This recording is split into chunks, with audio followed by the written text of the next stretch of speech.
Ya está. Continuando entonces con lo que estamos ahora nosotros trabajando, voy a volver a colocar esta diapositiva, la cual refuerza lo mencionado, que requerimos combinar capacidades para el logro de la competencia. No podemos dejar de trabajar una capacidad de la competencia y decir que se logró la competencia, porque eso sería imposible. Es como que tenemos una mesita de 4 patitas, cada una de ellas es la capacidad. Si le saco una, esa mesa no va a estar estable. En esa analogía de pronto de imagen, nos debe quedar claro esta situación. No son términos separados, para nada, para nada. Al contrario, nos queda clarísimo que nosotros desarrollamos capacidades para lograr competencias. Bien, y un poquito más allá, mencionamos que las competencias de una área, bueno, salvo EPT en secundaria, es una sola competencia, pero las áreas pueden tener 2, 3, 4, 6 competencias, ¿verdad? Entonces la idea depende de qué estamos hablando. La idea en este caso es que las competencias también deberían articular. Si trabajamos el área de comunicación y queremos trabajar sus competencias, lee diversos tipos de textos en lengua materna, queremos trabajar, escribe diversos tipos de textos en lengua materna, o él se comunica, ¿no? Que serían ahí las 3 competencias. Lograr esa articulación entre las 3, deberíamos decir entonces que tenemos un estudiante que realmente es competente comunicativamente hablando. Eso es importante mencionarlo. Y, y además, en esa misma línea, si nosotros hablamos, por ejemplo, ¿no?, de las capacidades, vamos a decir, de lo que vendría a ser leer diversos tipos de textos en lengua materna, sabemos que nos referimos a que el alumno sea capaz de obtener información, que sea capaz de interpretar información e inferirla, y que sea capaz de reflexionar y evaluar, ¿no?, esa información, ya sea en forma, contenido y contexto. Si mi alumno tranquilamente obtiene, ¿no?, una información que está explícita en el texto, muy bien.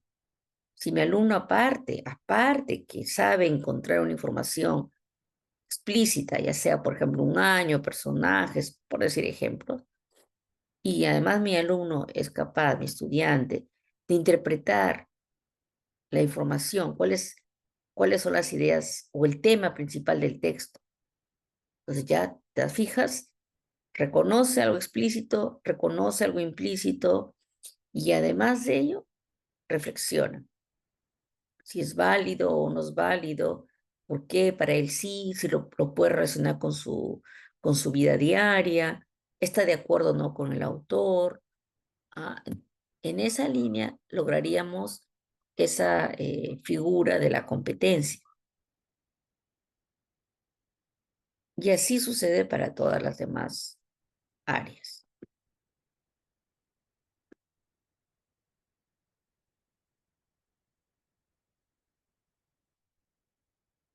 Cuando hablamos de los componentes curriculares referidos a estándar de aprendizaje y desempeños,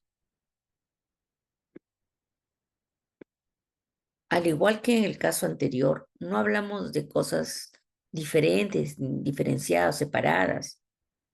Si bien es cierto, tiene sus particularidades, igual, para poder lograr ese estándar que es, como ustedes saben, una complejidad al finalizar un ciclo, o sea, lo que deben lograr los estudiantes al finalizar un ciclo. Esto puede involucrar 3, 4, 5 años, esto puede involucrar primero y segundo, esto puede involucrar tercero, cuarto, quinto, sexto, puede involucrar primero y segundo de secundaria, tercero, cuarto y quinto de secundaria. Entonces, los ciclos, los ciclos están, en este caso, dados a lo largo de todo el periodo escolar, van diferenciándose el contenido de estos estándares por la complejidad como va desarrollándose, de acuerdo a la edad, de acuerdo al grado que se va mirando. Y es macro, ¿no? Es macro, porque, por ejemplo, si hablamos de secundaria, hablamos de tercero, cuarto y quinto de secundaria, es un ciclo, el ciclo 7. Entonces, es lógico que el alumno va a lograr ese estándar del ciclo al finalizar el mismo, es decir, en el quinto de secundaria, pero trabaja en el tercero, trabaja en el cuarto, en el mismo quinto, hasta finalizar su año para que logre lo que pide el estándar. La idea es que tengamos claro esto y que tengamos claro que existen desempeños. Y los desempeños están dados en las programaciones curriculares de nivel inicial, de nivel primario, de nivel secundario. Y los desempeños, como lo dice el currículo, no como lo digo yo, como lo dice el currículo, son descripciones específicas de lo que hacen los estudiantes respecto a los niveles de desarrollo de las competencias. Esas actuaciones específicas, esas descripciones desmenuzadas de la competencia, lo que debe lograr tu estudiante, nos sirve de referente, al igual que el estándar, para elaborar los criterios de evaluación. Entonces, yo sé qué es lo que mi niño de 3 años tiene que desarrollar, porque ahí me lo describen, ¿no? ¿Qué es lo que debe actuar? El de 4, qué es lo que mi niño de primero de primaria, de segundo, ¿no? Y de acuerdo a eso, también primero y segundo de secundaria, ciclo 6, los desempeños están dentro de las programaciones curriculares de sus niveles. Me facilita el conocer estos desempeños, me facilita para que yo pueda, digamos, puntualizar, ¿no? Puntualizar de acuerdo a mi propuesta, a mi propósito de aprendizaje que estoy queriendo trabajar con ellos, de acuerdo a la necesidad de aprendizaje que ellos tienen, de acuerdo a la evaluación que voy desarrollando, los diagnósticos que voy logrando, ¿no? Porque si bien es cierto, nosotros iniciamos en el mes de marzo, ¿no? Con la famosa evaluación diagnóstica, que no es sinónimo de prueba y que no es sinónimo solamente de mirar a través de una unidad diagnóstica, sino que es la suma de esa información que recoge en la unidad diagnóstica, de esa información que recojo en esos 15 días, 2 semanas, o quizás una semana, como hacen algunos colegios. Sumo eso más lo que encuentro en las actas del año pasado, más de pronto alguna entrevista con las familias, con los maestros, resultados de evaluación de programas de recuperación, de afianzamiento, qué sé yo. Todo suma, ¿no? Suma para que puedas tener un diagnóstico y establecer tu programación curricular anual. O de pronto, como dicen en términos nosotros los maestros, ajustar la programación que tú planificaste, pero que en base a lo que recoges puedes mejorarla. Sirve para hacer tus planes de mejora, sirve para, porque toda programación es flexible. Acabas tu primer bimestre y esos resultados que tú tienes pasan a ser diagnóstico nuevamente para ver que lo que tú propusiste para el segundo bimestre está bien o no. Quizás dices, ah, no, tengo que complejizar más, tengo que volver a trabajar esta competencia, tengo que ver otras descripciones a través de los desempeños que no consideré anteriormente, y cada uno va en esa línea trabajando. Entonces el maestro y la maestra, a diferencia de otras carreras, de pronto, no digo si todas serán así, pero en el caso de los maestros no nos podemos automatizar, no podemos ser mecánicos en todo, sino que tenemos que ir mirando, ¿no?, el desarrollo de otros estudiantes. Nos podemos apoyar, obviamente, con algún tipo de propuestas, algún tipo de soluciones eh, que nos puede brindar en su momento, pues, utilizando la inteligencia artificial, ¿no? Pero recuerden que la inteligencia artificial, tú al final de cuentas es quien programa lo que quiere recibir de ella. Al final son simulaciones de inteligencia humana. Quien va, para poder que ellos puedan procesar los datos, tú tienes que darle todo lo necesario, darle todo, alcanzarle todo aquello que necesite conocer para darte lo más cercano a tu realidad. Y aún así,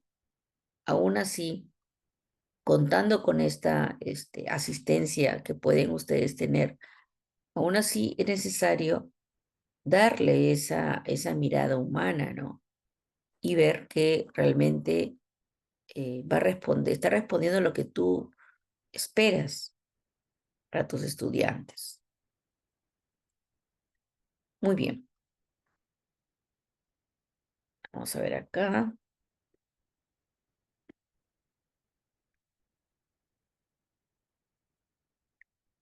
Aquí, en esta diapositiva que estamos viendo acá, definimos nuevamente lo que es un estándar y ahí dice, pues, ¿no?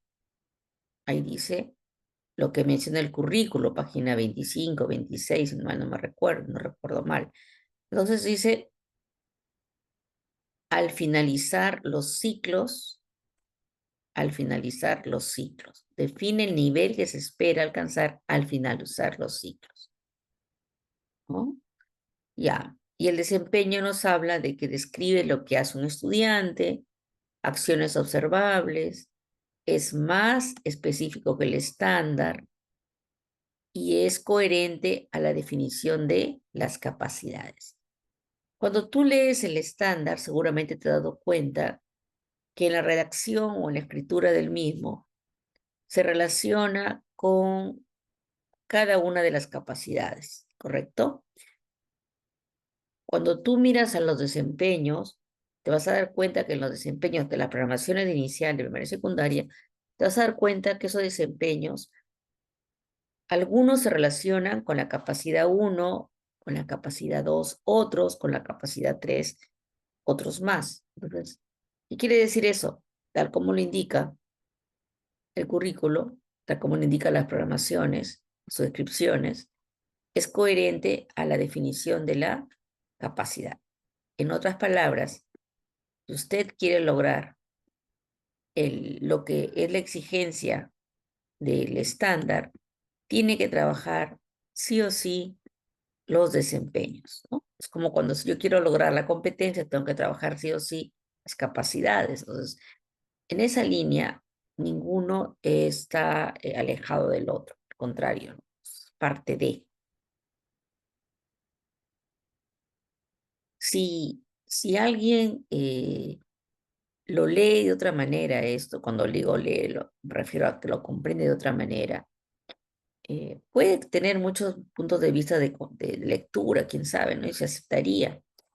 Lo cierto es que nosotros, maestros, tenemos un documento guía, y ese documento guía es que nos da esa visión de lo que viene a ser la educación peruana, y a la cual nosotros tenemos que estar, digamos, mm, a ver qué palabra utilizamos. Debemos hacerle, pues, seguir lo que nos indica, es el currículo nacional. Mientras el currículo nacional nos mantenga en esa línea, tenemos que desarrollar lo que él nos indica. No podemos hacer algo diferente.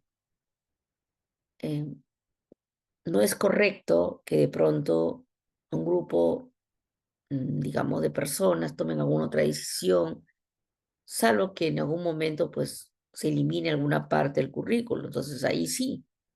En el currículo ustedes encuentran estos componentes curriculares de competencia, capacidades, eh, estándares, desempeños, como parte de, son las orientaciones que se deben tener en cuenta para los aprendizajes de los estudiantes, pues la visión de la educación peruana está en ese currículo, ¿correcto?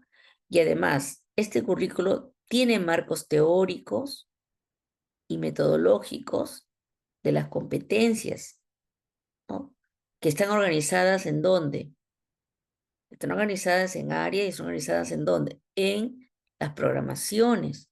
Entonces, tu programación de inicial y tu programación de primaria, de secundaria, que están alineados a las competencias, las capacidades, los estándares de aprendizaje, los estudiantes, y donde se detallan los desempeños, entonces son sus marcos referenciales. Y puede validarte de todo ello para poder eh, desarrollar tu trabajo, ¿correcto? Muy bien. Y si yo quisiera de pronto agregar un punto importante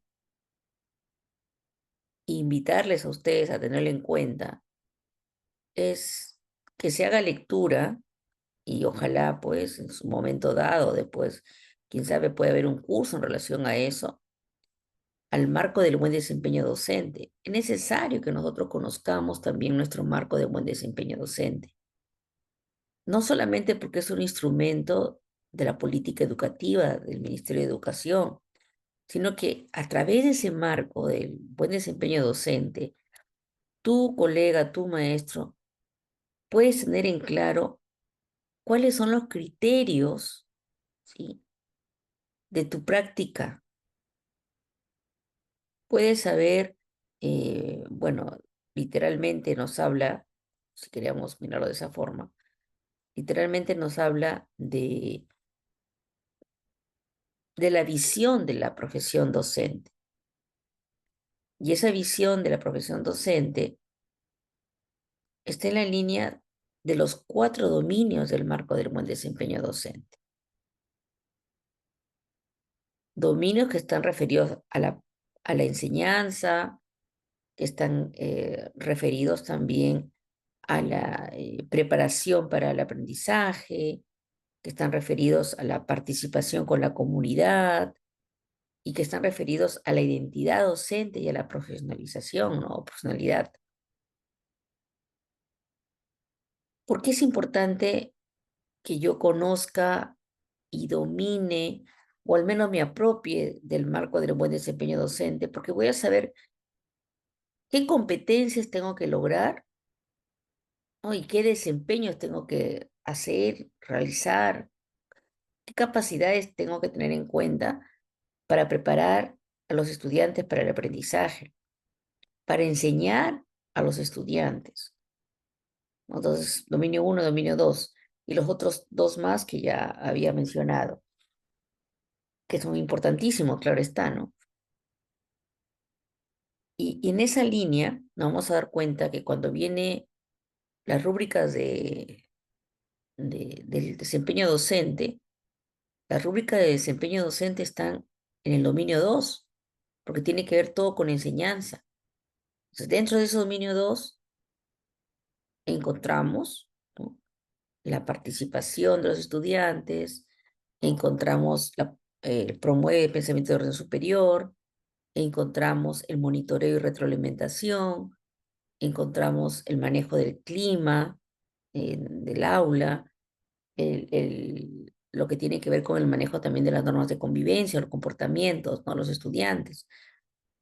Entonces, no está separado, al contrario, es parte de nuestra vida docente. Entonces, hay que leer el currículo de nuestra educación básica, hay que conocer nuestras programaciones curriculares y hay que conocer el marco del buen desempeño docente, para que al final nosotros tengamos claro esta, esta imagen que está en la línea de lograr la competencia, movilizando las capacidades, trabajando en la mirada del estándar, actuación por actuación, desempeño por desempeño. Esto es en relación al enfoque por competencias que respalda el trabajo que se desarrolla a través del currículo nacional, ¿no? Y a la Ley General de Educación también. Bien, vamos a dejar de compartir un ratito. A ver, se fue mi imagen, ya está. Bien, entonces, hasta aquí, ¿cómo vamos? ¿Alguna duda, alguna inquietud, algún aporte?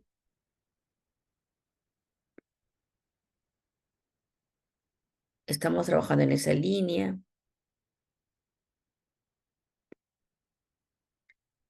Ah, ok. Mira, Antonia. Antonia tiene una consulta. Antonia dice, una consulta. En las sesiones se debe trabajar todas las capacidades. A ver, nosotros como maestros y maestras hacemos una programación, ¿no? Una programación que en este caso es la de largo alcance, que es la anual, de mediano alcance, que es la unidad didáctica, y de corto alcance, que son las sesiones de aprendizaje. Es una sesión de aprendizaje, la de corto alcance. Entonces, nosotros lo que tendríamos que considerar es que cuando uno elabora la unidad didáctica, que puede darse a través de una unidad de aprendizaje o que puede darse a través de una metodología activa, ya sea un aprendizaje basado en proyectos, o puede darse a través de un aprendizaje basado en retos, problemas, etcétera, que tú tienes una temporalización. El maestro es quien tiene el poder, ¿no?, de determinar esa temporalización, y el maestro es quien tiene que asegurar que si yo en este proyecto uno quiero trabajar la competencia X, entonces tengo que, a través de mis 4, 6, 8 sesiones, desarrollar o asegurar el desarrollo de las capacidades que implica esa competencia. Y que además, entre más combine las capacidades, mayor seguridad voy a tener de que logro sí o sí la competencia. Entonces, vuelvo a repetir, uno hace la temporalización, determina el tiempo requerido para el desarrollo de la competencia, teniendo en cuenta siempre que si voy a decir que desarrollé la competencia, lee, por ejemplo, que había sido el ejemplo que habíamos colocado anteriormente, entonces quiere decir que en mi clase el alumno tiene que ser capaz de poder tener un dominio literal, inferencial y crítico valorativo, que está en relación, de esa manera ligera, en relación a las capacidades, ¿correcto? Entonces, eso es lo que tenemos que tener en cuenta. A veces la dificultad que tenemos algunos maestros es que no encontramos cómo relacionar las capacidades, pero si nosotros quizás miramos con detenimiento al estándar y miramos algunas actuaciones que se dan dentro de lo que describe el desempeño, seguramente nos va a ser mucho más fácil, maestra Antonia, ¿no?, para poder llegar a lo que buscamos. En algunos casos sí, como dice acá la maestra Antonia, dice, comunicación sí son recurrentes. En realidad podemos hacer lo que sea recurrente en todas, solamente tenemos que trabajar en ello. Y entre más práctica hagamos de lo que estoy mencionando, nos va a ser mucho más fácil, ¿no? Eh, por ejemplo, asume una vida saludable, que es el caso de educación física. Es de pronto mucho más claro para todos, ¿no? En esta la área de educación física, el alumno, ¿qué es lo que tiene que hacer? ¿Qué es lo que tendría que hacer? ¿Qué es lo que te pide la competencia asume una vida saludable? Todos llevan educación física, inicial, primaria y secundaria, ¿verdad?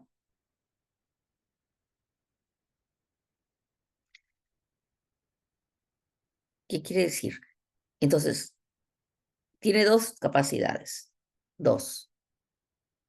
¿Cuáles son esas capacidades?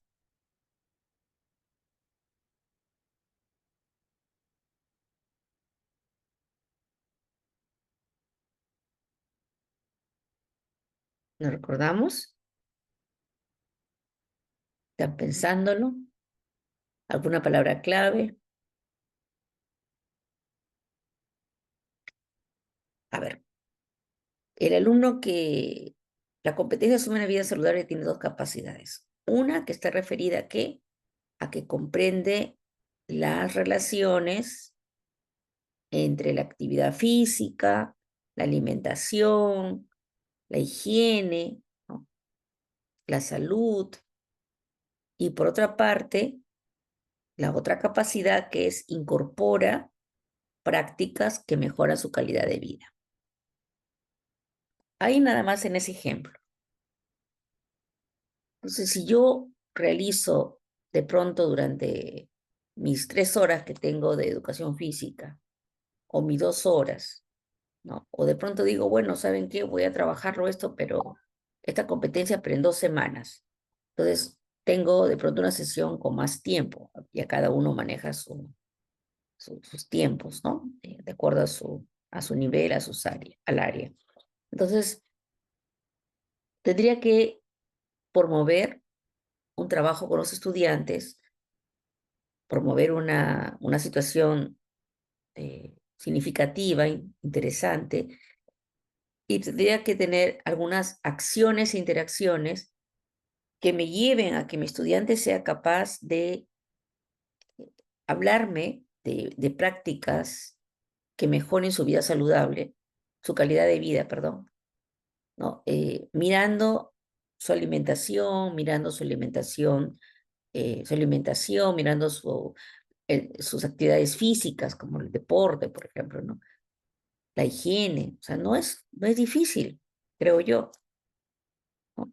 ¿Por qué no va a ser difícil? Porque el alumno tranquilamente va a poder relacionar, ¿no? De pronto la ingesta de alimentos que sean saludables y que permita que tenga de pronto, por ejemplo, facilidades para hacer algún tipo de ejercicio. La idea es que en asume una vida saludable se pueda hablar del tema, por ejemplo, de la higiene corporal y cómo esta higiene corporal se puede incorporar a su vida diaria y que ayuda a mejorar su calidad de vida. Entonces estarías trabajando, fíjate, estas dos capacidades. Como tú llegues al estudiante va a depender, como repito, del nivel que tú trabajas, ¿no? Va a depender del nivel y eh, del grado, ¿no? Que también él va a ser desarrollando. Pero la idea es que, sin duda, puedes lograrlo. El cómo va a depender qué acciones, interacciones vas a ir promoviendo para que se pueda dar esa combinación de las capacidades. Porque quieres lograr la competencia. No podrías lograr la competencia si no desarrollas las capacidades. ¿Qué pasa en comunicación, por ejemplo? ¿No? En comunicación, algunas maestras decían, eh, o trabajaban solamente las 4 capacidades que tienen que ver con el habla y no trabajan las dos capacidades que tienen que ver con el escucha, que son 6 capacidades. Obviamente tú no lo vas a hacer en una sola clase, o sea, en 2 horas no lo vas a hacer. Tendrías que ponerle más tiempo a esa sesión. Si le pones un tiempo de 6 horas, de 4 horas, pronto te va a ser mucho más fácil. Pero entonces tú inicias tu clase poniéndoles un video, cantando una canción, haciendo que ellos logren entender el mensaje del interlocutor, ¿no? Del hablante. O sea, tener la capacidad de poder escuchar. Tienes ahí dos capacidades que tienes que trabajar y luego de ello pasar, ¿no? Al habla. O de pronto manejarlo de manera combinada, ¿no? Pero la idea es que se trabaje esas capacidades. Porque el problema es que al no trabajar eso, hacemos personas y al final de cuentas saben hablar muy bien, pero no saben escuchar. O sea, me decía una maestra una vez, me acuerdo, decía, ¿por qué has colocado solamente durante toda esta unidad didáctica, esta unidad de aprendizaje, has considerado solamente 4 capacidades? Y tú me estás colocando, me estás poniendo una letra A o B, ¿no? Al estudiante, no recuerdo qué letra fue, eh, como si hubiera logrado la competencia y no me está trabajando las 6 capacidades. Entonces, tu estudiante sabe hablar, pero sabe escuchar. Entonces, todavía no se está trabajando la competencia. Eso es a lo que tenemos que ir. O sea, mucho va a depender de nuestra praxis, de las habilidades que tenemos, las destrezas para poder lograr eso. Y eso está en nuestra imaginación, en nuestra experiencia, en nuestra experticia, que podemos hacer para poder trabajar las 6.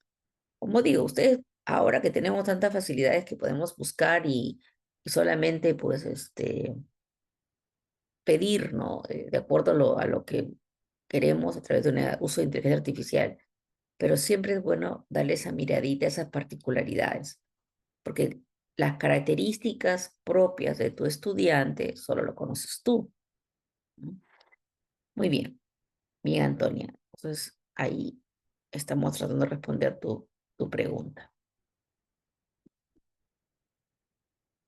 Gracias por preguntar, Antonia. Bien, ahora vamos viendo acá. A ver, creo que me pasé una. Ah, no. Así. Ahora vamos a la parte de la evaluación. Miren, acuérdense que es enfoque por competencia y evaluación formativa, ¿no? El tema del día de hoy.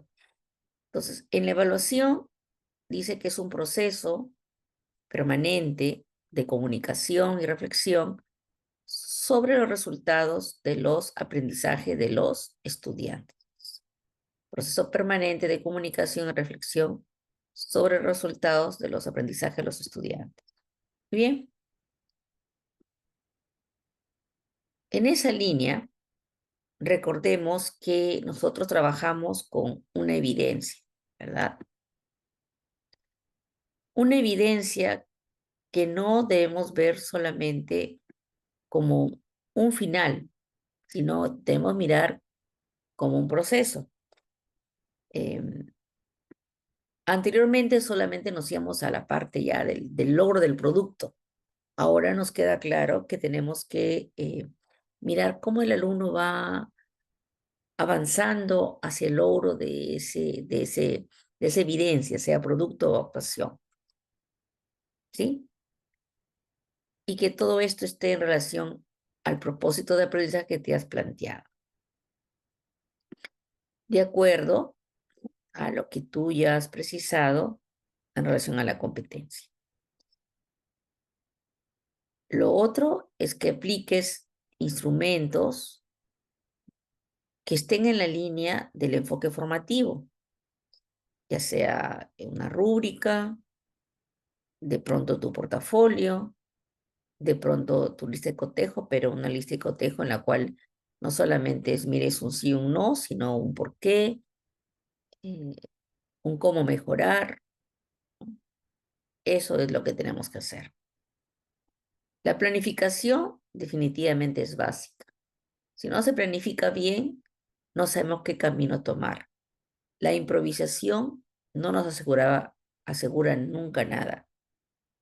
Tenemos que planificar. Sabemos que aún planificando podemos en el camino encontrar algunas situaciones que hagan que cambiemos el rumbo que habíamos considerado y eso es normal porque es flexible, pero tengo igual que tener una ruta a seguir para el logro de la competencia, para lograr el propósito que me he planteado, ¿no? Sino cómo lo voy a lograr.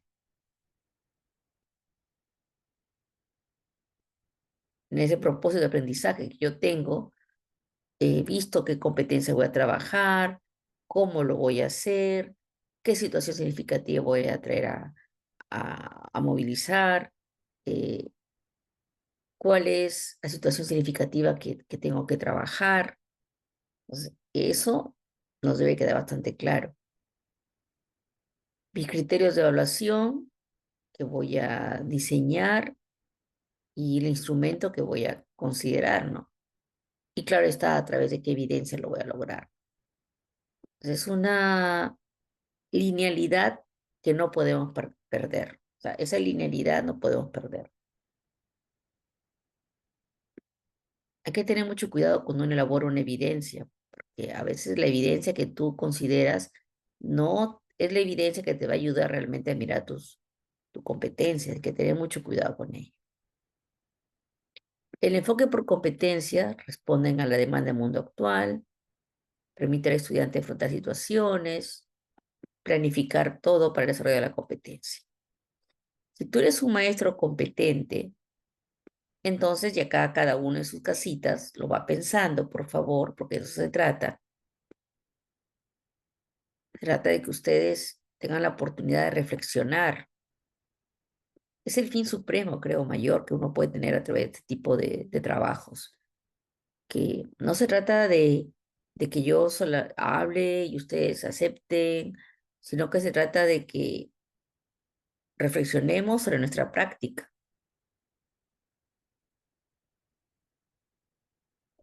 Entonces, autonomía e iniciativa. Nosotros generamos autonomía e iniciativa en el estudiante. Si es así, entonces somos maestros que estamos dentro del enfoque por competencias. Si nosotros trabajamos con los estudiantes con diversos recursos o brindamos diversas herramientas que sean concretas, que sean dinámicas, ¿no? Si es así, estamos dentro de un enfoque por competencias. No giramos en torno a la teoría, sino en torno a la práctica, ¿no? Si nosotros, dentro de nuestra mirada de las diversas acciones e interacciones con los estudiantes en relación a las actividades de la sesión de clase y de acuerdo a nuestros criterios de evaluación, estamos mirando que el estudiante clasifique, analice, deduzca, infiera, ¿no? Y de pronto dentro de mi trabajo veo que se vaya complejizando esos procesos cognitivos y de la mano voy complejizando también los temas, los conocimientos, los campos temáticos, los conceptos, las definiciones, que a la larga se vuelven conceptos.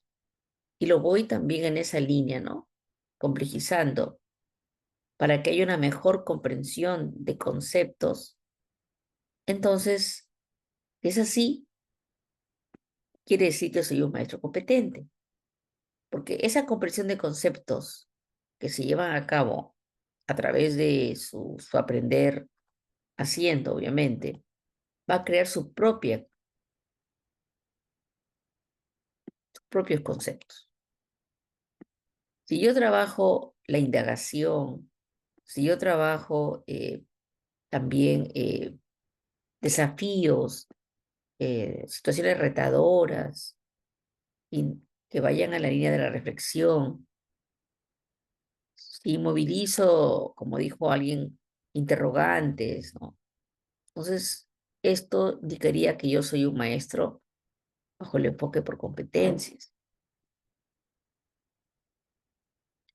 Nadie más que ustedes sabe qué tanto de esto realizamos en el aula. Pero no tendría sentido, por ejemplo, que un profesor de pronto le diga al estudiante qué es lo que tiene que hacer, eh, haga trabajos de ejercicios tipo, que no deje volar la imaginación, ¿no? Como dijo Albert Einstein en un momento dado, ¿no? Decía que la imaginación es más, bueno, parafraseando un poco sus frases, era más importante que el conocimiento, muchas veces, porque el conocimiento al final va a tener una limitación, pero la imaginación abarca el mundo, decía, ¿no? Entonces, yo creo que ese es un punto de despegue para todo el trabajo que puedan hacer con los estudiantes, siempre es mantener su vivida, su imaginación.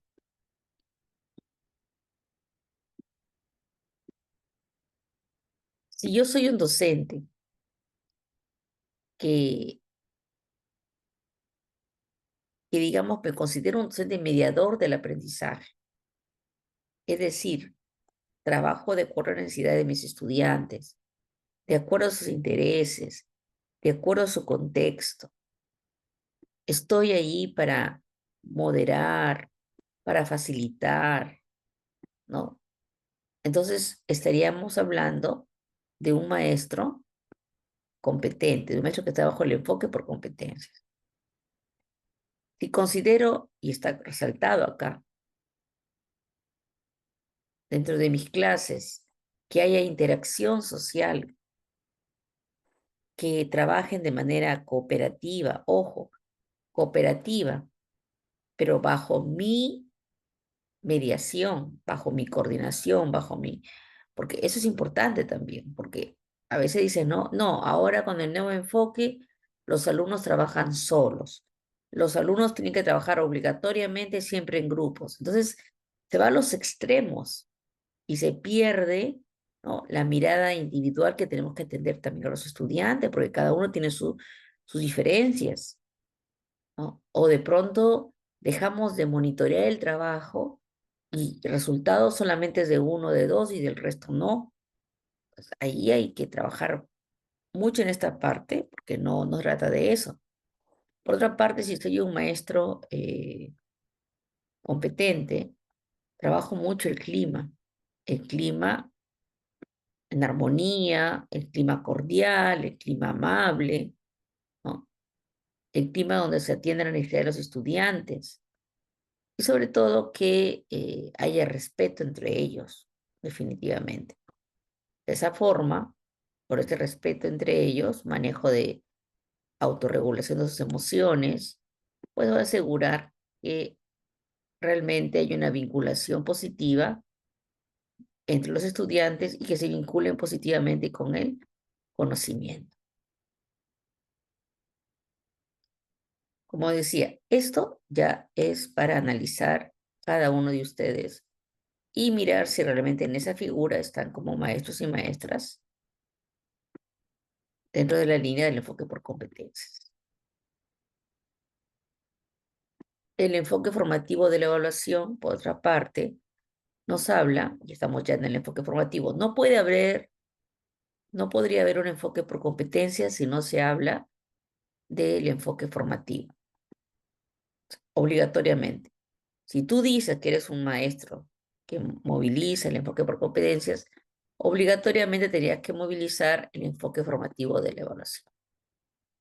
Y ello hace que siempre estemos mirando las competencias para identificar el nivel, para valorar, no para juzgar, no para ponerle un número a un estudiante, una letra en este caso, sino para lograr el desempeño que ellos tienen, ¿no?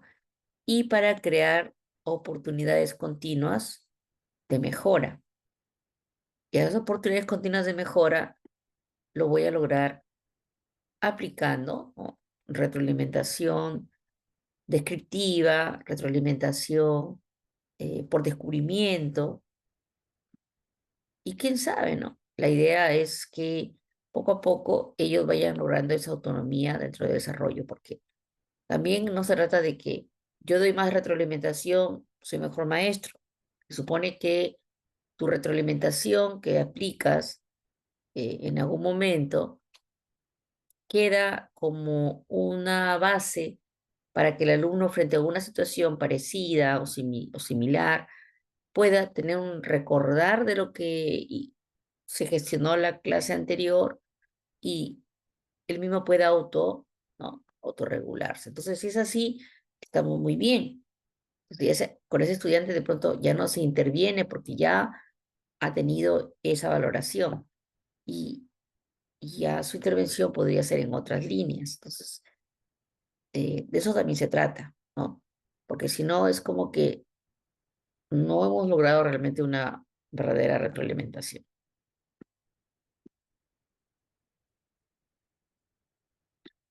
Bueno, el currículo nacional, la página 177, nos habla que la evaluación es un proceso continuo, permanente, que se dice que es formativo. ¿Por qué? Porque busca, y esta parte la vamos a subrayar, porque busca, dice acá, busca identificar los avances, las dificultades y los logros de los estudiantes con el fin de brindarles un apoyo pedagógico. Entonces, para eso está hecha la evaluación formativa. Brindar un apoyo pedagógico, ¿no? Y es integral y continuo, no es solamente al final, es continuo, ¿correcto? Muy bien. Además de ello, nos indica el mismo currículo que cuando yo realizo esa evaluación del aprendizaje, voy a determinar un nivel de logro. Ahora, cuando yo desarrollo esa evaluación para el aprendizaje, frente a ese nivel de logro, voy a brindar retroalimentación, ¿correcto? Entonces, ahí está la relación y al mismo tiempo la diferencia. Debo comprender la competencia. Yo debo conocer la competencia. Debo analizar el estándar en este caso, del ciclo. Debo analizar también sus desempeños del grado. Debo elaborar criterios que me permitan, ¿no?, en su momento lograr tener en cuenta una evidencia para pasar ese tamiz de los criterios, movilizando algún tipo de instrumento. Debo analizar, valorar sus fortalezas, sus aspectos de mejorar e intervenir con la retroalimentación en los estudiantes. Para que ellos de ese nivel inicial puedan pasar a un proceso, de un proceso puedan pasar a un logrado y de un logrado de pronto puedan pasar a un destacado, ¿no? Eso es en realidad lo que se busca, ¿correcto?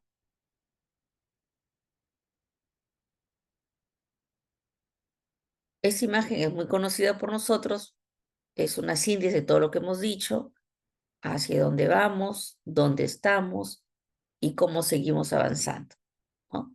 Siempre estamos en esa línea dentro de este ciclo de la evaluación formativa. Siempre estamos mirando lo que se ha logrado, recolectando la información, eh, identificando la brecha, cerrando la brecha a través del ajuste de la enseñanza, de la retroalimentación que le vamos dando a nuestros estudiantes. ¿Cuál es la conexión entre los criterios de evaluación y la retroalimentación? ¿Cuál sería esa conexión? ¿No? Fácil, fácil. Y aquí está la respuesta. Cuando yo les decía, ¿se acuerdan cuando vimos el caso, la diapositiva inicial de las maestras que estaban conversando acerca de la retroalimentación. Y yo les dije, vamos a ver más adelante que hay algo más. ¿Se acuerdan que les dije eso? Y eso, ese algo más es acá. Probablemente la dificultad que tienen las maestras en retroalimentación es que no están mirando sus criterios de evaluación.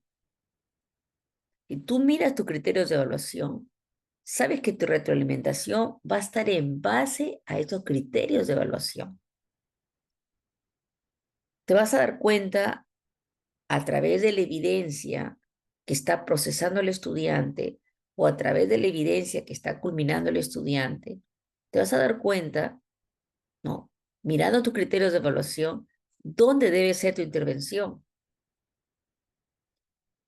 Tu intervención estará en relación de pronto a que valora adecuadamente lo dicho por el autor a través de un argumento sólido. Tu retroalimentación estará dado de pronto con el uso de imágenes relacionadas con la intencionalidad del tema dado por el cuento leído por la docente, ¿no? Entonces, en base a esos criterios de evaluación, se tienen que intervenir con la retroalimentación. Ver si en el criterio uno que puse, ¿cómo está mi alumno? ¿Lo logró? ¿No lo logró? ¿Está en proceso? ¿En inicio? En base al criterio 2, ¿cómo está mi estudiante?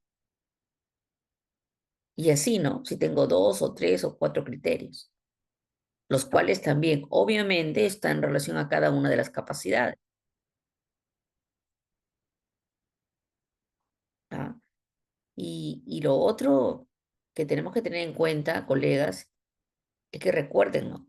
La retroalimentación se da durante, y repito, durante el proceso de ese aprender haciendo. No podemos esperar al final para retroalimentar. Cuando yo hago un monitoreo y acompañamiento, que es uno de los aspectos de la rúbrica de evaluación de desempeño docente, como ustedes saben, eh, cuando yo monitoreo el 25% mínimo que pide la rúbrica por los diferentes equipos de trabajo o de manera individual, como yo lo he distribuido a los estudiantes, voy en esa línea interviniendo, resolviendo sus preguntas, sus dudas, preguntándoles yo, diciéndole, a ver, en relación a tu criterio uno, ¿cómo vamos? O, bueno, si no quiere decirle de esa manera, de pronto miran a la pizarra, ¿no? De acuerdo a lo que estamos evaluando, cómo te está yendo, qué dificultad tienes, de pronto puedo intervenir si es que veo que algo por ahí necesita una retroalimentación, ¿no? ¿Te das cuenta? Entonces, se da durante la gestión y acompañamiento como proceso pedagógico, para de pronto dejarme entender de esa forma. En la gestión y acompañamiento tú estás interviniendo con tu monitoreo y retroalimentación. Y gestión y acompañamiento se da en el desarrollo, ¿correcto? Y en gestión y acompañamiento que se da en el desarrollo de una sesión de clase, es ahí donde tú desarrollas, se supone, tus procesos didácticos, ¿cierto? Entonces, es muy importante intervenir en esta fase. Ok, también puedes hacerlo ya luego en tu cierre, ¿no? En tu cierre donde estás evaluando, donde dice cierre, corresponde evaluación, ¿correcto? Pero acuérdate que los procesos pedagógicos son recurrentes. Eso es importante tenerlo en cuenta, son recurrentes. Entonces, en esa línea hay que tenerlo. Puede ser que yo he decidido trabajar con mis estudiantes en pares, ¿no? De pronto yo, cuando trabajo con estudiantes, siempre me ha gustado que los grupos sean pequeños, la verdad. Los equipos de trabajo sean pequeños. Eh, y distribuirle sus funciones también, ¿no? Si eran un poquito más grandes, distribuir sus funciones. Distribuir sus funciones, intercalar las funciones en otros días de trabajo, eh, como dicen, chocolatear los grupos, los equipos, ¿no? La primera vez, voluntariamente, se reunían, ¿no? Iba yo viendo, conociendo, segunda oportunidad, ya por lista, de arriba hacia abajo, otra vez de abajo hacia arriba, de otra vez del en medio, de otra vez por las letras, de otra vez por los colores. Entonces siempre estaba en esa línea. Entonces, todo tu recorrido, y en tu recorrido encuentras que de pronto de los 8 grupos que tienes, o 8 equipos de trabajo, para hablar con mejor propiedad, eh, 5, 6 tienen dificultades en lo mismo. Ah, muy bien. Si tiene dificultades en lo mismo, quiere decir que yo puedo aprovechar, ¿no? ¿Para qué? Para hacer una retroalimentación al aula. Entonces, para aquellas personas, al hacer la retroalimentación al aula, saber chicos, niños, jóvenes, estudiantes, como lo traten ustedes, he observado que la mayoría acá de pronto requiere que utilicemos otro ejemplo, eh, hagamos otra lectura, eh, y, y bueno, haces tu retroalimentación grupal, ¿no? Le va a servir para aquellos que están en el error y les va a servir para aquellos que de pronto, ¿no?, estaban bien, pero igual chequean si lo que habían trabajado está correctamente elaborado. Se dice que cuando uno interviene con los estudiantes, debe intervenir de acuerdo, y ahí la respuesta para Aurora, debe intervenir de acuerdo a la necesidad que el estudiante tiene. Aquel estudiante que no tiene una necesidad, que no requiere en este caso una intervención, es una parte positiva porque tiene que trabajar y generar tú como maestro la autonomía en ellos. Acuérdate que no es bueno que un estudiante sea dependiente tampoco de uno, ¿no? Que están ahí preguntando, preguntando. Tienen que ellos generarles en ellos la confianza, la capacidad de autoevaluarse, la capacidad de lograr sus metas, ¿no? O sus metas pequeñas, eso ya depende de sus metas que puedan tener. La figura es que nosotros como maestros de los 3 niveles tenemos que pensar que la idea es generar también la competencia transversal referida a la autonomía del estudiante, ¿no? Eso, muy bien. Ajá. Que Yanina dice que está de acuerdo que sean pequeños porque permite que compartan responsabilidades y claro, ¿no? Está bien, sí.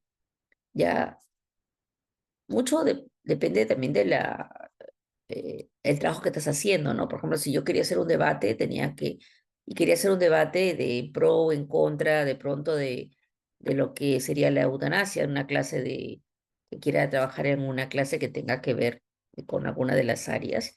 Entonces, muy bien, podía formar 2 grandes equipos de trabajo, pero igual tenía sus responsabilidades compartidas y detalladas, ¿no?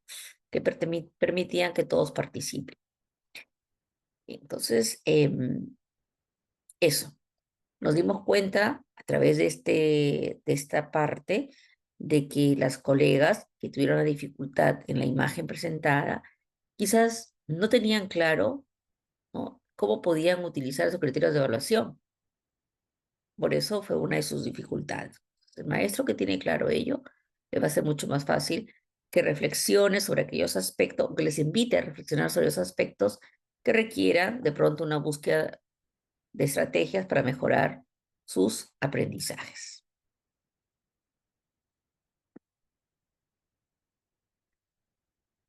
Gracias, Yanina. Gracias, Aurora.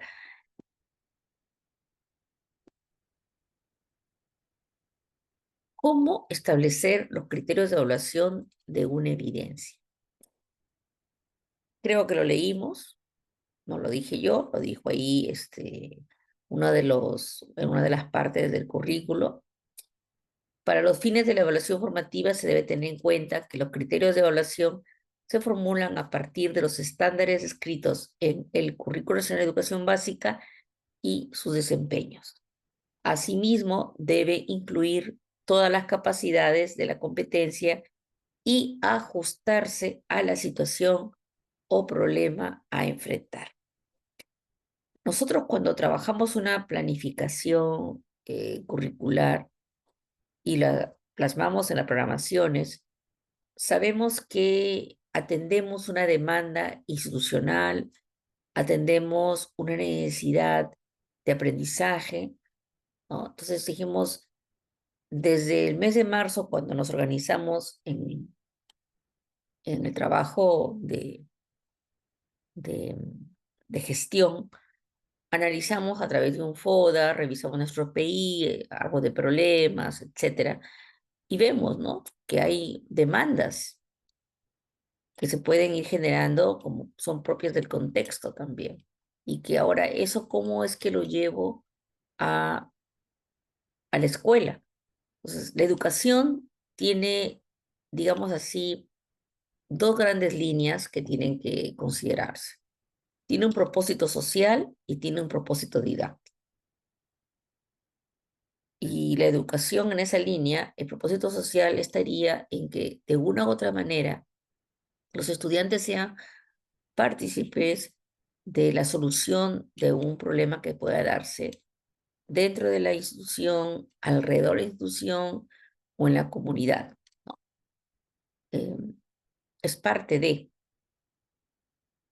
si por ejemplo hay mucha contaminación en los ríos de la localidad en la cual yo vivo, sería una problemática que puedo yo, a través de eso, aprovecharla, ¿no?, para desarrollar competencias matemáticas, competencias de personal social, competencias en algunas de mis áreas, incluso elaborar proyectos. Eh, y, y si de pronto en la escuela misma veo que mis compañeros no respetan o no consideran o no valoran su identidad institucional, también sería una problemática que pudiera tratarse, ¿no? No, un colegio que tiene los estudiantes un mal comportamiento, no respetan las normas, no vienen uniformados correctamente y muchas cosas que se pueden dar, se pueden tratar a través de, ¿no?, de esta línea de acción que estoy mencionando. Una escuela que continuamente descuidan la parte verde, ¿no?, la naturaleza, que arrojan papeles al piso, que no utilizan los tachos de basura, que no cuidan la infraestructura del colegio. Entonces, tendrías que ir mirando cómo lo gestionas.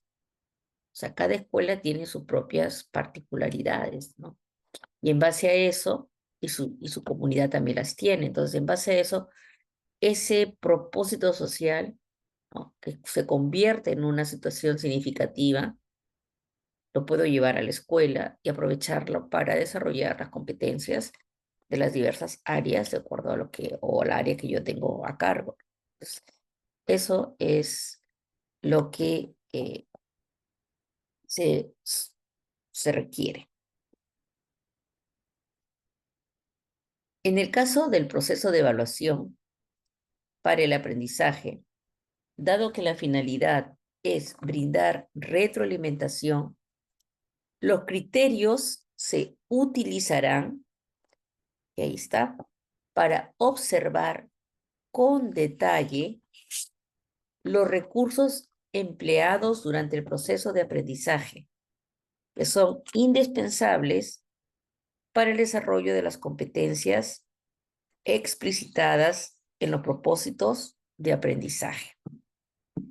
En el caso del proceso de la evaluación del aprendizaje, dado que la finalidad es determinar el nivel de logro alcanzado en el desarrollo de una competencia, los criterios se utilizarán para observar la combinación de todas las capacidades durante una acción de respuesta a situación planteada. Ya sabemos que tenemos la evaluación para el aprendizaje y la evaluación del aprendizaje.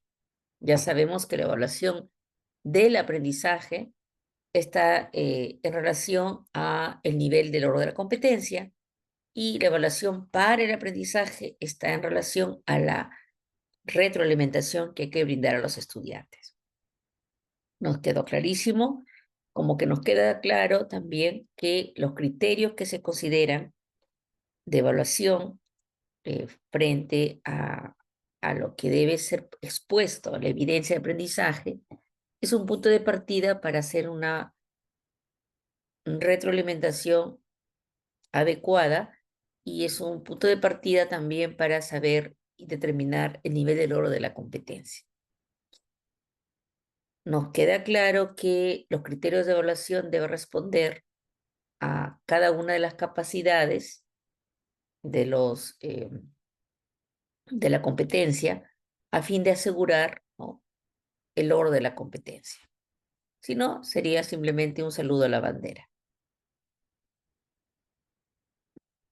Para determinar una evidencia, sabemos nosotros, pero igual lo traje acá a la hojita o a la diapositiva, que hay que identificar el propósito desde la situación significativa, propósito de aprendizaje se refiere, desde la situación significativa. Mi situación significativa puede ser, por ejemplo, movilizar los valores, ¿no? Que de pronto mi escuela es una escuela donde no se está movilizando el valor de los deberes, los derechos, la responsabilidad, es algo que está faltando en los estudiantes, de pronto hasta en las familias, en la comunidad. Entonces, ok, ahí está, eso quiero trabajar, quiero que se mejore. Quiero que se mejore la parte del enfoque ambientalista, porque es lo que la gente quema basura en la esquina del colegio, los alumnos botan basura dentro de la escuela. Muy bien, ese es mi punto de partida. Los alumnos comen demasiado comida chatarra, la mamá no cumple con la lonchera, entonces queremos alimentación saludable, ese es mi punto de partida. Y eso es parte de mi situación significativa, que lo voy a considerar, ¿no? Y debo tener en cuenta que cuando plasme mi propósito de aprendizaje, ese propósito tiene que estar mencionándose esa situación significativa para el logro, por ejemplo, no, para el logro de una alimentación saludable, para la mejora del medio ambiente, ¿no? Para consolidar nuestros valores, ¿no? Entonces, ahí desde el título que tú le colocas a una sesión de aprendizaje, desde el título que tú le colocas a tu unidad de aprendizaje, queda clarísimo si estamos o no trabajando situaciones significativas. Como hemos analizado las competencias y las capacidades, hemos analizado los estándares y desempeños del ciclo o el grado que está trabajando, has formulado tus criterios tomando en cuenta esos estándares y desempeños, entonces puedes tranquilamente determinar tu evidencia. Tranquilamente puedes determinar qué evidencia me va a permitir a mí que yo pueda analizar estos criterios, que yo pueda decir si están cerca, lejos o más o menos de lo que busca, en este caso, la competencia.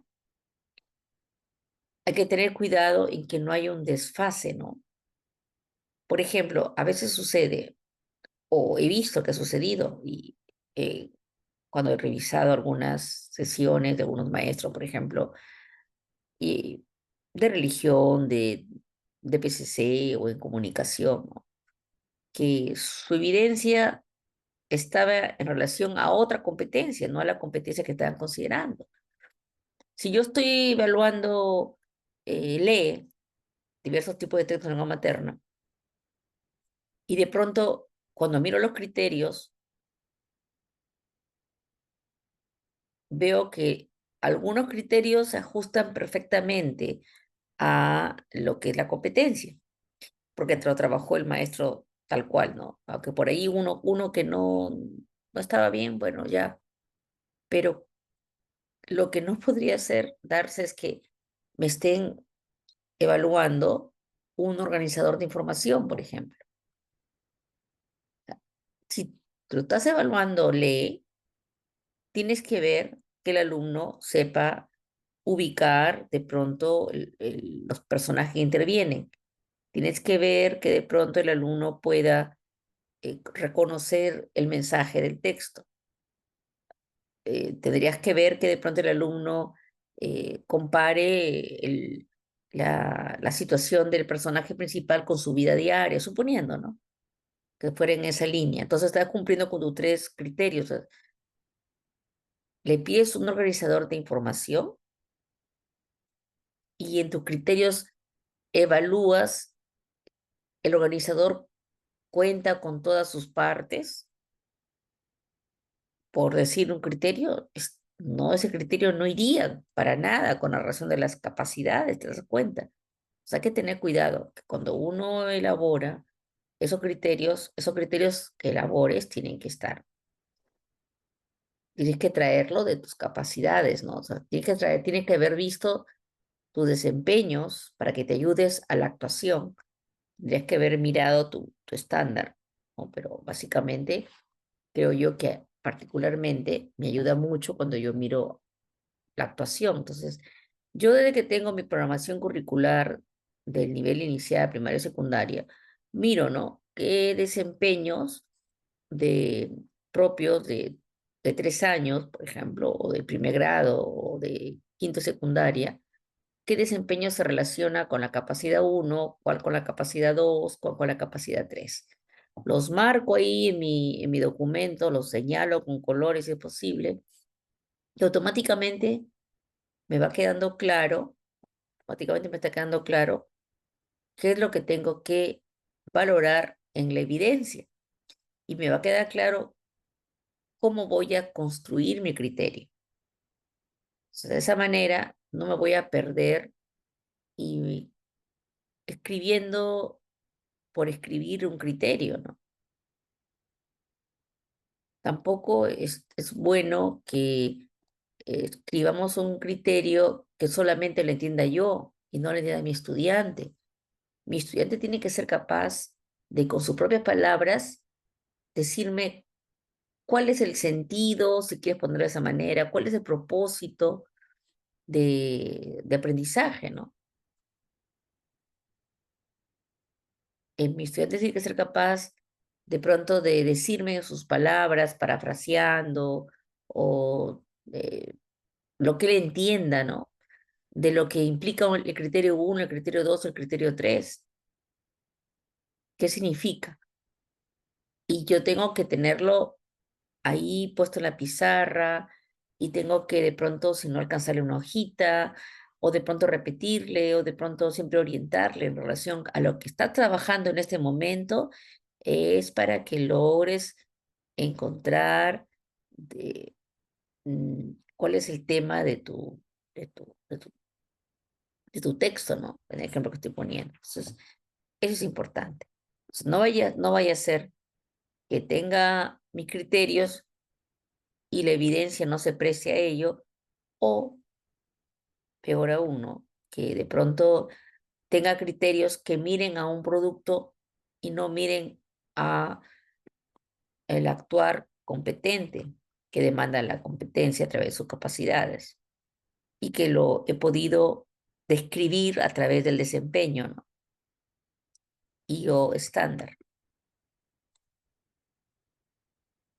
Aquí, por ejemplo, bueno, este de acá es de primero de secundaria, ¿no?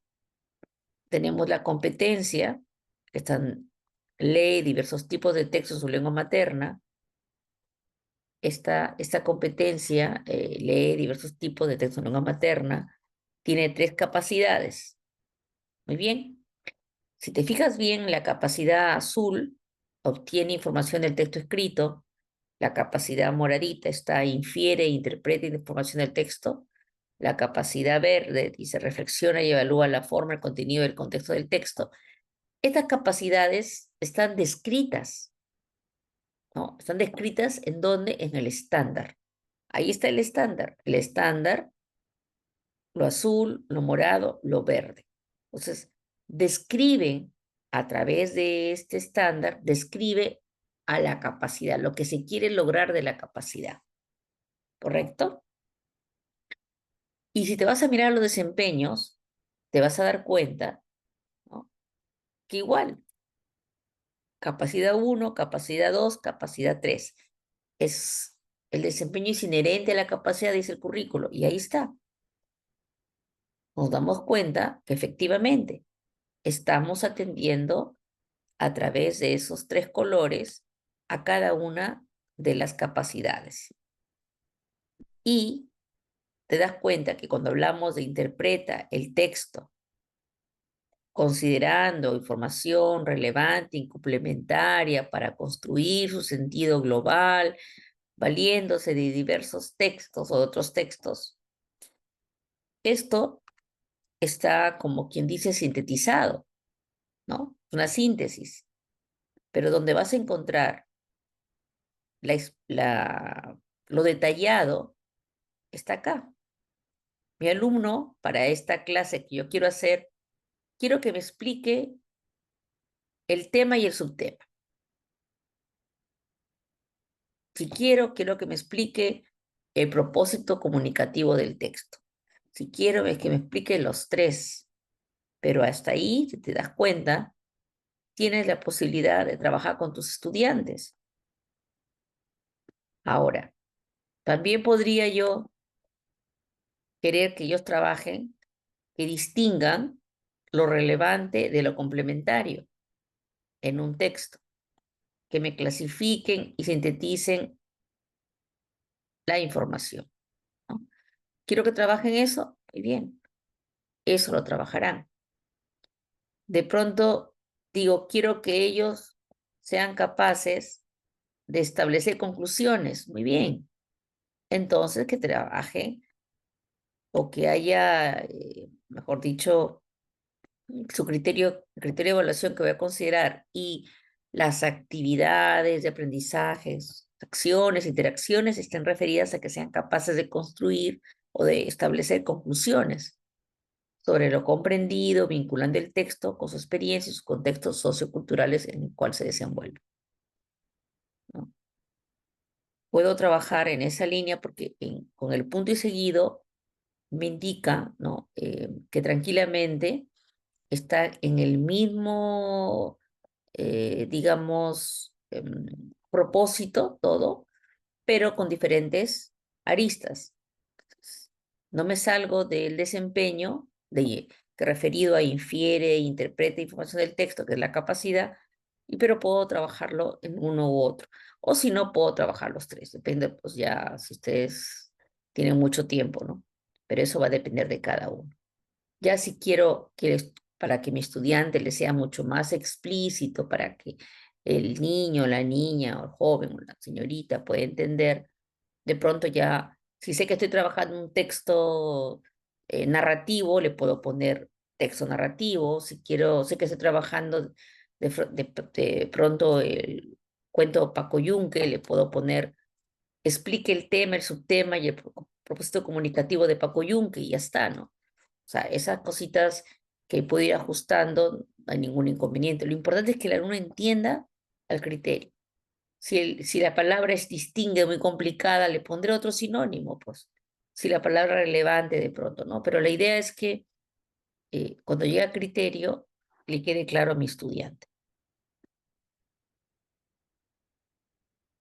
Muy bien, vamos a quitarle acá.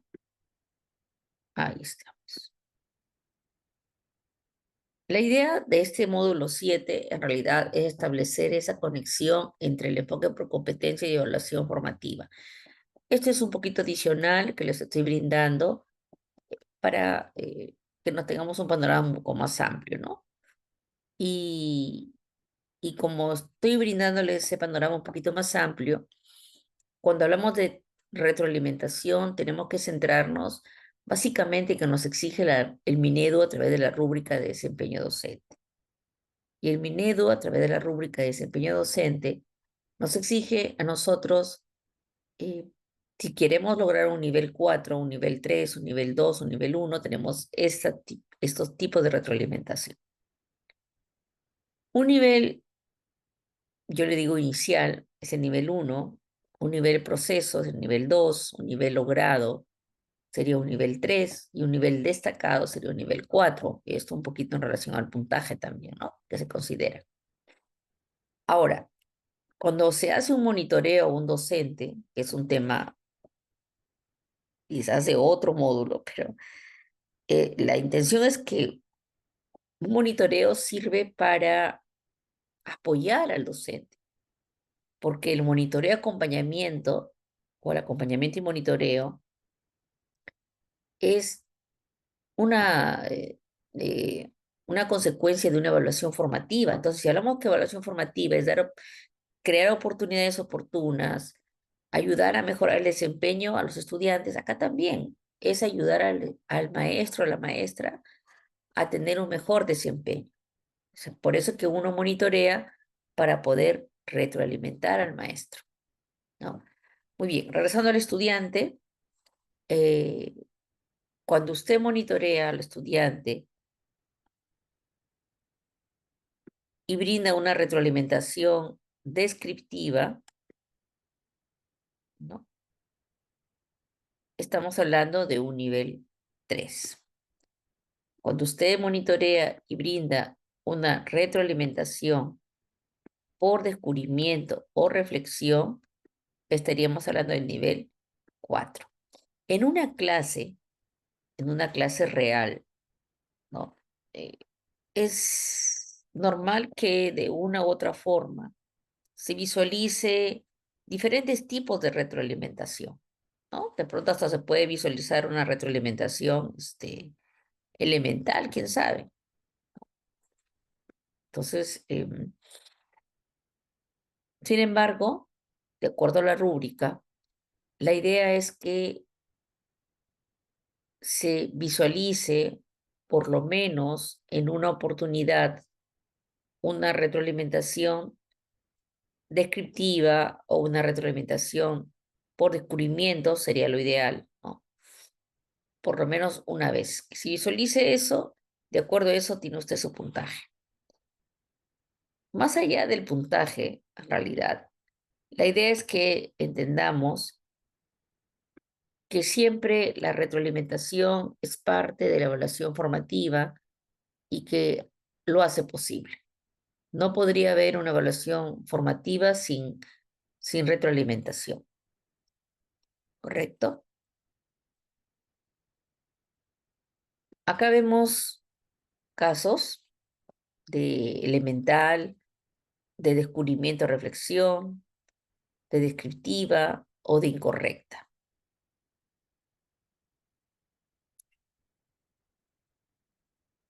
Bien, 1A, 2B, 3C, 4D será la respuesta o de pronto serán otras. Ustedes leen la acción de retroalimentación y determinan con cuál letra es cada una de ellas. ¿Ya? Eso van a hacer en estos momentos. Ya estamos llegando a la parte casi final. Aprovechemos dos espacios para intervenir. En el chat pueden colocar los cuatro con su respuesta o letra por letra. A ver, vamos a darles unos breves minutitos para que puedan hacer la práctica.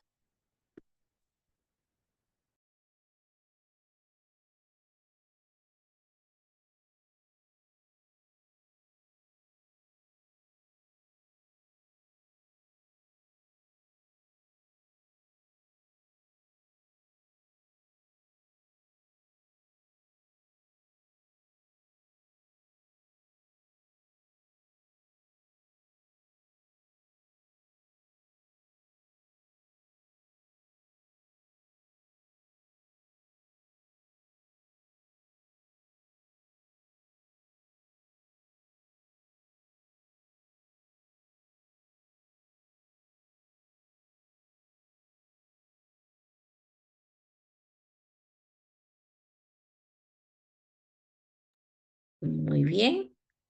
A ver, vayan marcando lo que ustedes consideren y vamos jalando acá algunas respuestas.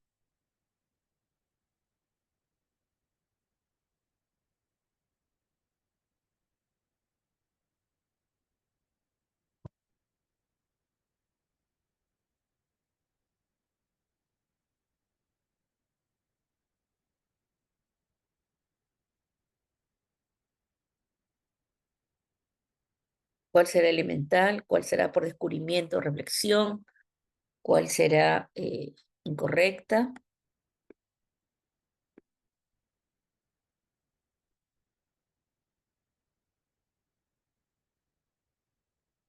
A ver, acá tenemos dos nuevos. Ya. 1B, dice acá. Ay, mira la figura grande. La figurita grande, espérense, más chiquita. Ya. 1B. ¿Qué más dice acá? A ver. 2D. Esa es otra. Ah, diferente persona, ¿ya? A ver, a ver. Ya. José dice 1B. Antonia 2A. ¿Ya? Antonia dijo 2A. ¿Ya?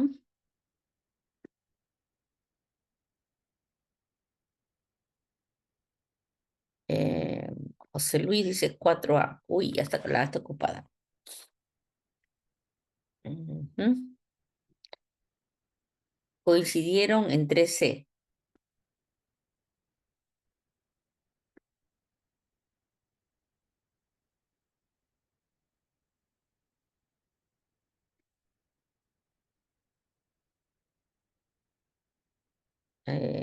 Carmen, ¿hay empate en el 4A?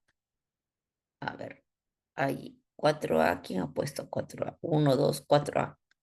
Ah, ok, ok, ok. Voy a regresar.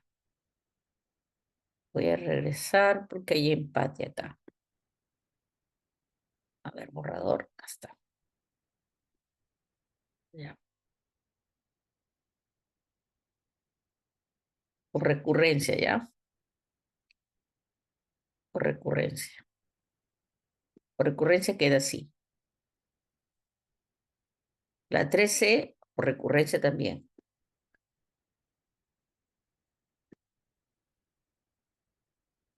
1, 2, ay, 4 di.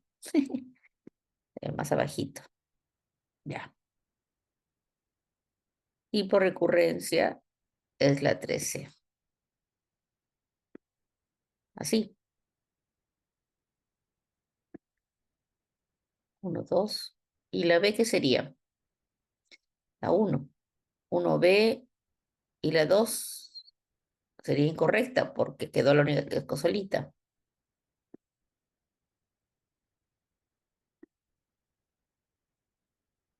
Ya, según ustedes, entonces, según ustedes, es 1B,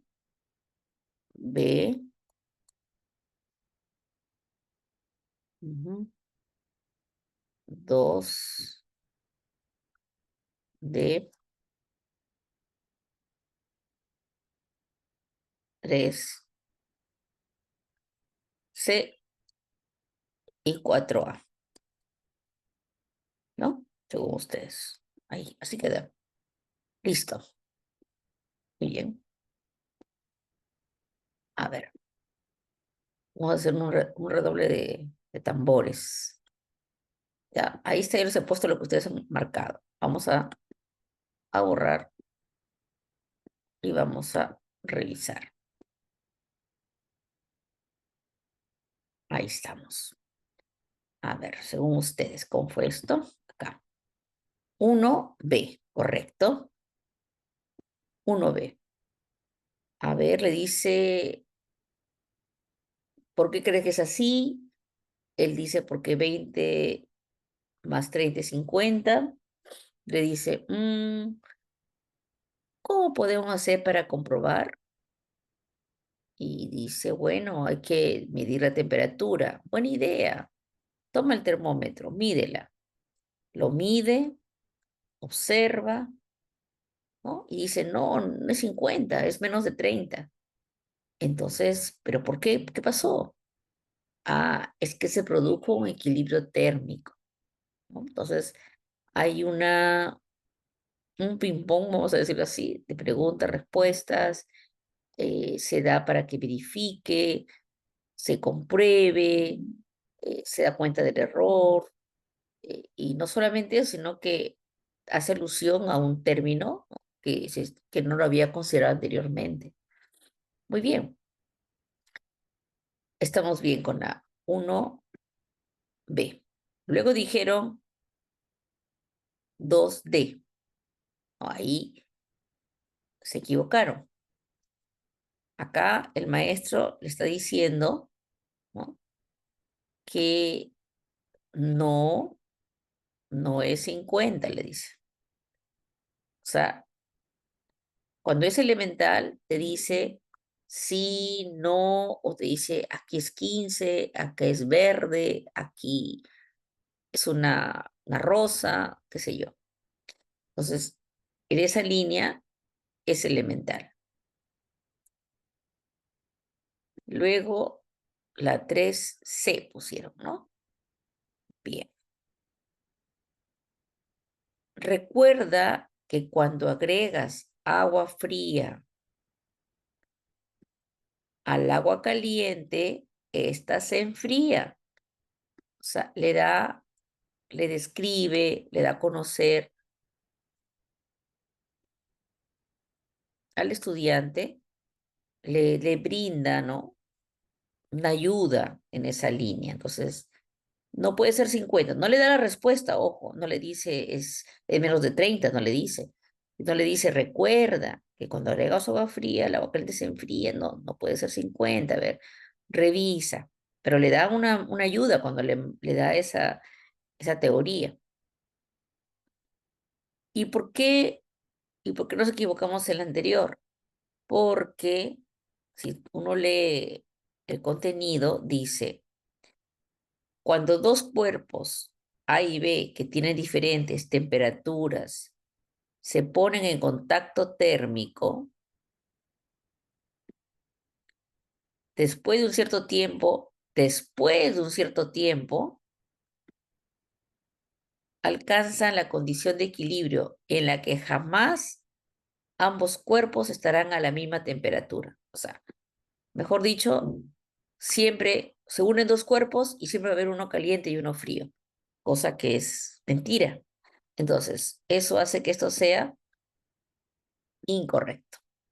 ¿Te das cuenta? Incluso dice después de cierto tiempo, nunca van a tener la misma temperatura. Si están mezclados, obviamente que sí. O sea, ahí hay un error. Cuando es una mentira, es un error o no responde las preguntas, entonces del estudiante se considera incorrecto. Bien, esa es una práctica que hemos realizado. La retroalimentación por descubrimiento o reflexión sirve para que aquello que está el alumno errado sirva como una oportunidad de aprendizaje. Permite que haya reflexión desde su propio razonamiento que indique el origen de sus errores o concepciones, que encuentre una solución o una estrategia por ellos mismos para mejorar su desempeño.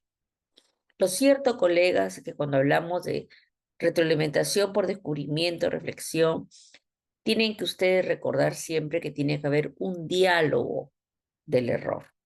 ¿Qué quiere decir un diálogo del error? Quiere decir, primero, que tu estudiante tiene que reconocer que se ha equivocado. Tiene que darse cuenta que hay un error, ciertamente. No porque tú lo digas, sino porque él tiene que darse cuenta. A través de tus preguntas que tú le puedas hacer, que les puedas mencionar y que de pronto le requiera otra repregunta, etc.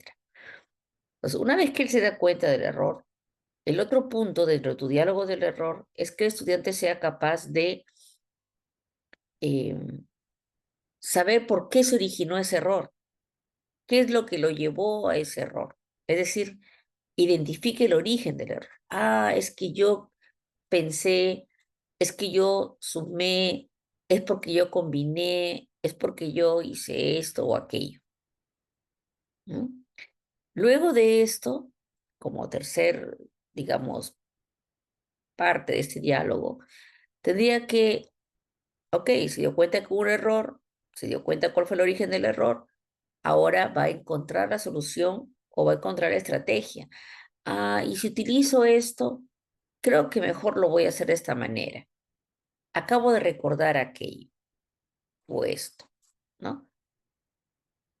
Y, y eso es importante porque si no fuese así, si solamente te dice, me equivoqué, maestra, maestro, mi hijo, o ese enseñan a los chicos, y se corre a su sitio y ya está, ¿no? Ahí no hubo una retroalimentación. Pero mi alumno se dio cuenta, maestra. A ver, la idea es que haya un análisis, la idea es que haya reflexión. Pues el alumno identifica el error, sabe cuál es el origen de ese error, busca una nueva solución y realiza la operación, ¿no? Entonces, si hace todo ese proceso, como dije anteriormente, frente a una situación parecida en otro momento, él ya se va a recordar porque hubo todo un proceso de análisis y ya tú no vas a intervenir ahí, porque ya él lo tiene claro. Va a haber menos intervención de tu parte, más autonomía de su parte de él y menos intervención tuya. Ahora, la descriptiva, eh, de pronto el alumno necesita, como quien diría, un empujoncito, darle una información, brindarle un mecanismo, darle una ayuda, una herramienta de andamiaje. A ver, mira esta hojita, mira este cuaderno, mira este parte del libro, recuerda tu ejemplo anterior, mira, te pongo otro ejemplo, mira, lo hago de esta forma. Entonces, que ayude a transitar, ¿no? A la mejor es su trabajo. Ambas son buenas, no son malas, no es que una sea de pronto mala o algo, no, al contrario, ambas son buenas, porque en ambas hay intervención del maestro. Lo que pasa es que se potencia la descubrimiento porque él va a reflexionar, a analizar, hay un mayor proceso cognitivo, ¿no? Es más, si tú logras que tu alumno reflexione y descubra, y además de ello, le puedas alcanzar en su momento alguna herramienta extra para que mejore aún su trabajo, pues genial, ¿no? Harías una retroalimentación mucho más eficaz. Una retroalimentación eficaz, que fue una pregunta que se hizo también en su momento, en la primera diapositiva, va a ser siempre cuando tú valores las fortalezas de tu estudiante.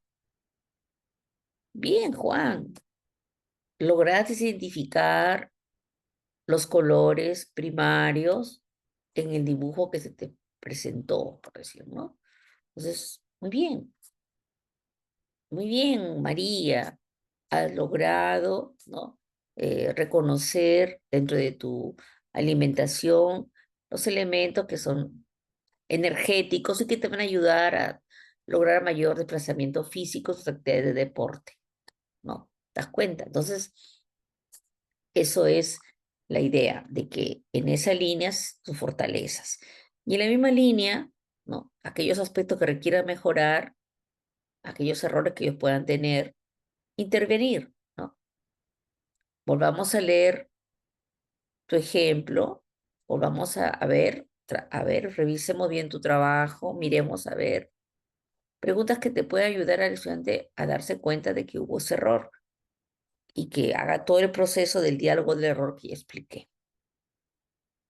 Entonces, cuando se visualice uno de estos de manera así súper potente durante toda tu clase, el que te monitorea va a tener en cuenta eso como si tienes un nivel 3 4 o de pronto te quedas con un nivel 2, ¿no? Donde tú le vas a dar la respuesta, no le vas a dar herramientas, ¿no? Le vas a decir que es correcta, incorrecta, 15 o 20 y ya está, ¿no? Como en el caso del ejemplo de, no, no es 50, punto, se acabó, ¿no? No le das ninguna herramienta, que sí le das en la descriptiva. Y la incorrecta cuando confundes, das incertidumbre, no respondes o das una respuesta equivocada. Hace un tiempo atrás, me acuerdo, cuando estaba monitoreando a un director que a su vez monitoreaba a su maestro en el aula, el profesor se equivocó, ¿no? El maestro se equivocó haciendo una suma.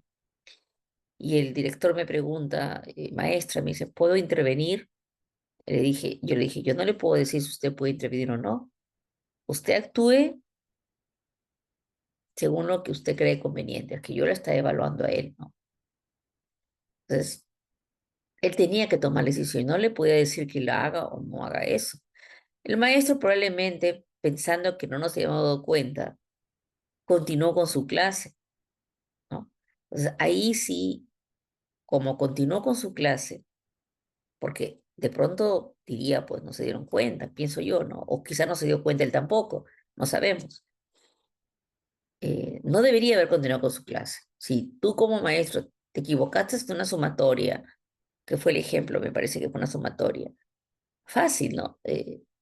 Incluso yo escuché, y creo que sí se dio cuenta, sino que no quiso decir, pero escuché que adelante algún niñito le dijo la respuesta y él se hizo como que no escuchó. Ah, me acordé, así fue. Se hizo como que no escuchó y él continuó. Entonces, en ese caso, el director tuvo que intervenir, ¿no? Lo llamó un ratito, porque él continuó, dejó que continúe unos minutitos, vio que sí, que iba a continuar. Continuó, pues, maestro, ¿no? Lo llamó un ratito y le dijo que revise bien la sumatoria, que le parece que había habido un error, ¿no? Entonces se acercó y, bueno, reconoció el error públicamente y continuó con su clase. A lo cual, cuando tuve que evaluar, le dije, pues, que había hecho lo correcto, porque el fin supremo siempre va a ser el estudiante, ¿no? Pero les digo, si el docente hubiera hecho la corrección, no pasaba nada, normal. Al contrario, es positivo lo que habría hecho. Son cositas que a veces pasan en la vida real, pues, ¿no? ¿Quién diría? Podemos plantear preguntas como ¿por qué cree que es así? ¿Cómo podríamos hacer para comprobar si es así realmente? ¿Dónde crees que está el error? ¿Qué estrategia podrías emplear? ¿Qué decisión tomarías? ¿Qué mejoras puedes hacer? ¿Cómo podrías mejorar tu trabajo? Entre otras.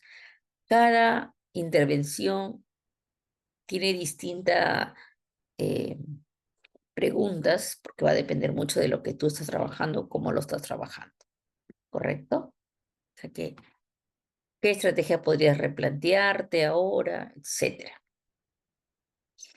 Lo cierto que, maestros y maestras, una evaluación formativa, que es lo que estamos tratando, es necesariamente y obligatoriamente trabajarla con retroalimentación. Son, como les dije en su momento, de una misma moneda, la cara y el sello. Pues una evaluación formativa es todo un proceso en el cual tú recoges la información, la evidencia de aprendizaje, durante el proceso de la construcción de la misma, al finalizar la misma, y a la luz de los criterios intervienes con tu retroalimentación, brindando siempre esa oportunidad, esa decisión a los estudiantes de mejorar su competencia. Una evaluación formativa, hay que ver los logros, hay que ver las dificultades, hay que darles oportunidades a través de la retroalimentación para el desarrollo de sus competencias. Una evaluación formativa no solamente le permite al estudiante mejorar, sino también le permite al maestro mejorar. ¿Cuándo podemos decir, así como les hice a través de otras diapositivas, cuando nosotros como somos maestros competentes, acá también, ¿no? Cuando nosotros somos maestros que estamos en la línea de la evaluación formativa, cuando brindamos oportunidades a los estudiantes de mejora, cuando retroalimentamos a los estudiantes, cuando de pronto atendemos de acuerdo a la particularidad y la necesidad de los estudiantes y, ojo, cuando modificamos nuestras prácticas de enseñanza. Ese es punto fundamental, creo yo, porque si algo no te está resultando, ¿quién más que tú para poder determinar qué es lo que no te está resultando y no mirar al estudiante o a las familias, porque al final tú eres el maestro, tú eres la maestra y todo lo que tengas que hacer en relación a la enseñanza-aprendizaje, tienes que hacerlo en tu aula, en tu espacio, bueno, entre comillas, aula. O sea, no es que lo tiene que hacer mi estudiante con su papá, con sus mamás o en otro, o tareas para la casa, ¿no? No, eso es obsoleto. Tienes que programar tus actividades de tal manera que responda de pronto a las particularidades de los estudiantes, de tal forma que en el aula tengan la oportunidad de construir su conocimiento. Nosotros como maestros, al lograr hacer esta modificación de nuestra práctica cuando sea necesario, también estamos gestionando nuestra autonomía, también estamos haciendo uso de la autorregulación, de la metacognición, lo propio que hacen los estudiantes cuando tienen la línea de la evaluación formativa. Aumenta nuestra confianza y es parte de, como pueden ver, ambos se benefician, ¿no? Una evaluación formativa va a considerar los propósitos de aprendizaje, los criterios de evaluación, las evidencias de aprendizaje, la retroalimentación y los instrumentos de evaluación. Bueno, es todo lo que hemos hablado, ciertamente. Creo que les ha quedado bastante claro, de acuerdo a lo que se ha ido plasmando, así como también queda bastante claro esa conexión de los criterios de evaluación y la retroalimentación. ¿Por qué? Porque ustedes ya saben que uno retroalimenta en relación a la evidencia presentada o que está construyéndose, pero siempre y sin desligarse de los criterios de evaluación. Esos criterios de evaluación son, como dice el ministerio, referentes específicos para establecer la valoración del desarrollo de las competencias. Y ese criterio de evaluación debe permitir hacer una retroalimentación eficaz, ¿no? Que conlleve a la reflexión, que conlleve la oportunidad de mejora de los aprendizajes. Este cuadrito lo hemos visto anteriormente y cuando uno quiera determinar una evidencia, ya también lo hemos visto, necesitamos conocer al currículo, necesitamos conocer el estándar, los desempeños, a la competencia, obviamente, las capacidades, a la situación significativa que queremos trabajar y de esta manera podemos determinar con claridad la evidencia, ¿sí? Esto ustedes ya saben que le hemos trabajado diapositivas anteriores, las traje aquí para volver a marcar digamos, la pauta de que por ningún motivo debemos desligarnos de elaborar criterios de evaluación que se puedan eh, tamizar en la evidencia y que estos tienen que ser mirando al estándar y a los desempeños, sin descuidar tus capacidades, porque a partir de allí se tiene que elaborar cada uno de los criterios. Muy bien. La rúbrica de desempeño también ya la hemos trabajado de acuerdo a los niveles. Hemos aplicado una práctica incluso y ustedes han podido tener claro estos tipos de retroalimentación y quieren ustedes, maestros y maestras, gestionar las retroalimentaciones descriptivas, las retroalimentaciones por descubrimiento o reflexión y movilizar de pronto las preguntas que se les ha podido facilitar, ¿no? Lo que importa no es más teoría o más práctica, sino buscar el saber competente, puesto que no se aprende y luego se aplica, sino que aprender implica aplicar. Y ahí están ustedes llegando sin duda a su meta. Muchísimas gracias, maestros y maestras. Hemos concluido el día de hoy nuestro módulo 7 referido a esa relación que hay entre la evaluación formativa y el enfoque por competencias. Mi nombre, Luz María Montoya Glenner, y agradezco a cada uno su participación el día de hoy y también a Intercop permitido pues estar junto a ustedes, maestros y maestras.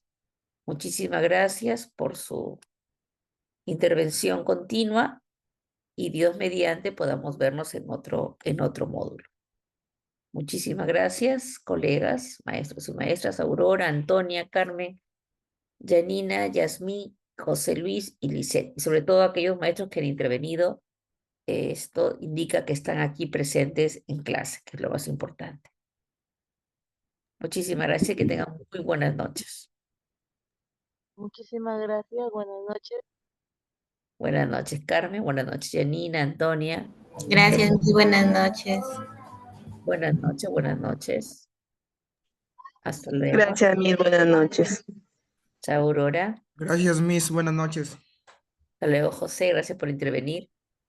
Gracias, Antonia, también. Chao.